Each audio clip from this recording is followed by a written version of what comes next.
రాష్ట్రంలో టీడీపీ కూటమి అధికారంలోకి వచ్చి సరిగ్గా రేపటికి ఏడాది పూర్తవుతుంది. మరి ఈ ఏడాది కాలంలో ఏమి సాధించారని విశ్లేషిస్తే ఏమున్నది గర్వకారణం? అప్పులు, అబద్ధాలు, అత్యాచారాలు, అతిశయోక్తులు, ఆడంబరాలు, అట్టహాసాలు, బాధుడు తప్ప ఏముంది అని అనిపిస్తుంది. ఈ ఏడాది కాలంలో ఆల్ టైమ్ రికార్డ్ అప్పులు చేయడం జరిగింది. 1,58,604 కోట్ల రూపాయలు అప్పు చేయడం జరిగింది. ఇది ఆల్ టైమ్ రికార్డ్. కోడలికి బుద్ధి చెప్పి అత్త తెడ్డు నాకిందన్న సామెత ఉంది. గత ప్రభుత్వాలు అప్పులు ఎక్కువ చేశాయని చెప్పి అంతకంటే ఎక్కువ చేయడం జరిగింది. ఇది అప్పులు కాబట్టి ఇది ఒకటి. రెండవది అబద్ధాలు. అన్ని అబద్ధాలే. ఎన్నికలకు ముందు సూపర్ 6 ద్వారా నిరుద్యోగ భృతి కింద నిరుద్యోగ యువతకు నెలకు 3,000 రూపాయలు ఇస్తామని చెప్పి అధికారంలోకి వచ్చి అబద్ధాలు చెప్పి దాన్ని అమలు చేయలేదు. ఇది ఒక అబద్ధం. తల్లికి వందనం పథకం కింద స్కూలుకు వెళ్ళే ప్రతి విద్యార్థికి ఏడాదికి 15,000 రూపాయలు ఇస్తామని చెప్పి ఇవ్వకుండా ఇది రెండవ అబద్ధం. మూడవది అన్నదాత సుఖీభవ పథకం కింద ప్రతి రైతు కుటుంబానికి ఏడాదికి 20,000 రూపాయలు ఆర్థిక సహాయం చేస్తా అని చెప్పి ఇవ్వకుండా ఇది మూడవ అబద్ధం. ఆడబిడ్డ నిధి కింద 19-59 సంవత్సరాల మధ్య వయసు ఉన్న ప్రతి ఆడబిడ్డకు నెలకు 1,500 రూపాయలు ఇస్తా అని చెప్పి ఇవ్వలేదు. ఇది ఒక అబద్ధం. మహిళలకు ఉచిత బస్సు ప్రయాణం అని చెప్పేసి ఊరించడమే కానీ ఇంతవరకు అమలు కాలేదు. ఇది ఒక అబద్ధం. 50 సంవత్సరాలకే ఎస్సీ, ఎస్టీ, బీసీ, ముస్లిం మైనారిటీలకు పెన్షన్ ఇస్తామని చెప్పారు, అమలు చేయలేదు. ఇది ఒక అబద్ధం.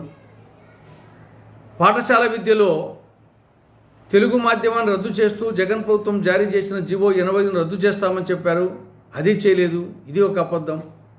కాబట్టి మొత్తం అబద్ధాల మీద మనుగడ సాగిస్తూ ఉంది ఈ ప్రభుత్వం. ఇక అత్యాచారాలు లెక్కలేదు. ఈ ఏడాది కాలంలో మహిళల మీద, బాలికల మీద 188 అత్యాచారాలు జరిగినాయి. అందులో 15 మంది హత్య కావించబడ్డారు. ఇక అతిశయోక్తి. మీకు అధికారం ఇచ్చింది 2029 వరకు. దాని గురించి మాట్లాడంలా. 2047కు వికసిత ఆంధ్రప్రదేశ్, స్వర్ణాంధ్రప్రదేశ్, స్వచ్ఛాంధ్రప్రదేశ్, సంతోషాంధ్రప్రదేశ్, సంపద ఆంధ్రప్రదేశ్ చేస్తారంట 2047కు. ఇది ఒక అతిశయోక్తి. తర్వాత ఆడంబరాలు, అట్టహాసాలు కొదవేలే. ప్రభుత్వ ధనాన్ని మంచినీళ్ళ ప్రాయంలో ఖర్చు చేసి మన మహానాడు ఏ విధంగా చూసాం. అదేవిధంగా చెయ్యాలి పెళ్ళి, చెల్లి పెళ్ళి మళ్ళీ అని రెండోసారి అమరావతి రాజధాని శంకుస్థాపనకు ప్రధానమంత్రిని పిలిచి ఎంత అట్టహాసం చేశారో, ఎంత ఖర్చు పెట్టారో చూసాం. కాబట్టి ఆడంబరాలు, అట్టహాసాలు. ఇక బాధుడే బాధుడు. ఒక విద్యుత్ సర్దుబాటు ఛార్జీల పేరుతో విద్యుత్ వినియోగదారుల మీద 15,440 కోట్ల రూపాయలు అదనపు భారం మోపడం జరిగింది. కాబట్టి బాధుడే బాధుడు, వీరబాధుడు ఈ సంవత్సర కాలంలో. ఇక మద్యం పాలసీ. మండలానికి 4 మద్యం షాపులు, 40 బెల్ట్ షాపులుగా తయారైంది. విచ్చలవిడిగా ఏ టైంలో అయినా సరే, ఎక్కడైనా సరే అవైలబిలిటీ ఉంది. ఇంటికొక ఎంటర్‌ప్రెన్యూర్ తయారు చేస్తా అంటున్నాడు ముఖ్యమంత్రి గారు. ఇంటికొక ఎంటర్‌ప్రెన్యూర్ కాదు, ఇంటికి ఒక త్రాగుబోతం తయారు చేసింది ప్రభుత్వం ఈ ఏడాది కాలంలోనే. ఇక జూదం రాష్ట్రమంతా విచ్చలవిడిగా సాగుతూ ఉంది. 3 జోకర్లు, 6 కళావరులుగా దినదిన ప్రవర్ధమానం అవుతూ ఉంది జూదం. ఇక డ్రగ్స్. మామూలు జబ్బులకు కావాల్సిన డ్రగ్స్ దొరకవో కానీ మాదక ద్రవ్యాలకు సంబంధించిన డ్రగ్స్ మాత్రము విచ్చలవిడిగా దొరుకుతూ ఉన్నాయి. ఇక గంజాయి. రాష్ట్రం గంజాయి ఆంధ్రప్రదేశ్గా తయారైపోయింది. మరి ఏడాది పాలన ఈ విధంగా ఉంటే దీన్ని సుపరిపాలన అంటారా? దీన్ని సుపరిపాలన అనరు, దుష్పరిపాలన అంటారు. ఇది స్వర్ణాంధ్రప్రదేశ్ అంటారు. దీన్ని స్వర్ణాంధ్రప్రదేశ్ అనరు, నకిలీ స్వర్ణాంధ్రప్రదేశ్ అంటారు. దీనికోసం రాష్ట్ర వేడుక చేస్తున్నారంట. దానికి మళ్ళీ డబ్బు ఖర్చు. కాబట్టి ఇప్పటికైనా రాష్ట్ర ప్రభుత్వం పునరాలోచించి రేపు అమరావతిలో చేదలుచుకున్న ఈ యొక్క సుపరిపాలన స్వర్ణాంధ్రప్రదేశ్ రాష్ట్ర వేడుకను విరమించుకోవాలని కాంగ్రెస్ పార్టీ సూచిస్తూ ఉంది. చంద్రబాబు నాయుడు గారి నేతృత్వంలో రాష్ట్రంలో టీడీపీ కూటమి అధికారంలోకి వచ్చి సరిగ్గా రేపటికి ఏడాది పూర్తవుతుంది.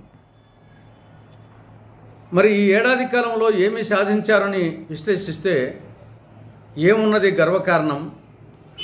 అప్పులు, అబద్ధాలు, అత్యాచారాలు, అతిశయోక్తులు, ఆడంబరాలు, అట్టహాసాలు, బాధుడు తప్ప ఏముంది అని అనిపిస్తుంది. ఈ ఏడాది కాలంలో ఆల్ టైమ్ రికార్డ్ అప్పులు చేయడం జరిగింది. 1,58,604 కోట్ల రూపాయలు అప్పు చేయడం జరిగింది. ఇది ఆల్ టైమ్ రికార్డ్.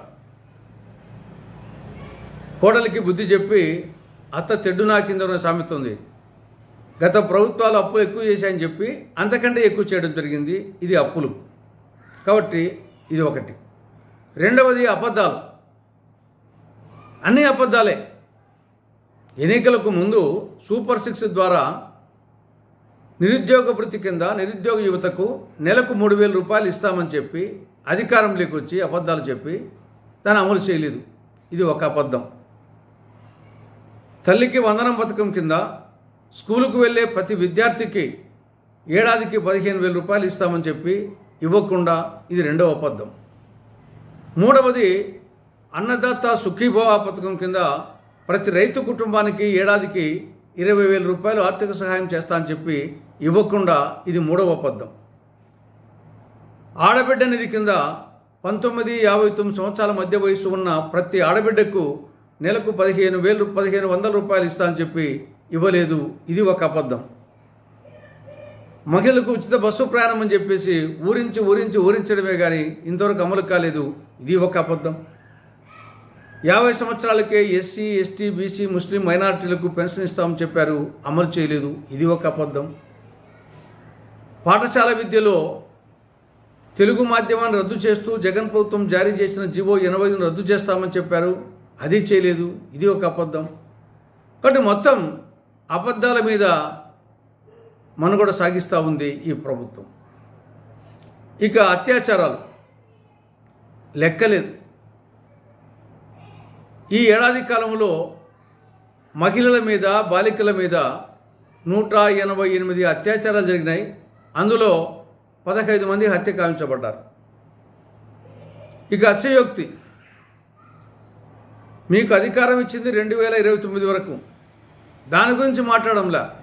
2047కు వికసిత ఆంధ్రప్రదేశ్, స్వర్ణాంధ్రప్రదేశ్, స్వచ్ఛాంధ్రప్రదేశ్, సంతోషాంధ్రప్రదేశ్, సంపద ఆంధ్రప్రదేశ్ చేస్తారంట 2047కు. ఇది ఒక అతిశయోక్తి. తర్వాత ఆడంబరాలు, అట్టహాసాలు కొదవేలే. ప్రభుత్వ ధనాన్ని మంచినీళ్ళ ప్రాయంలో ఖర్చు చేసి మన మహానాడు ఏ విధంగా చూసాం.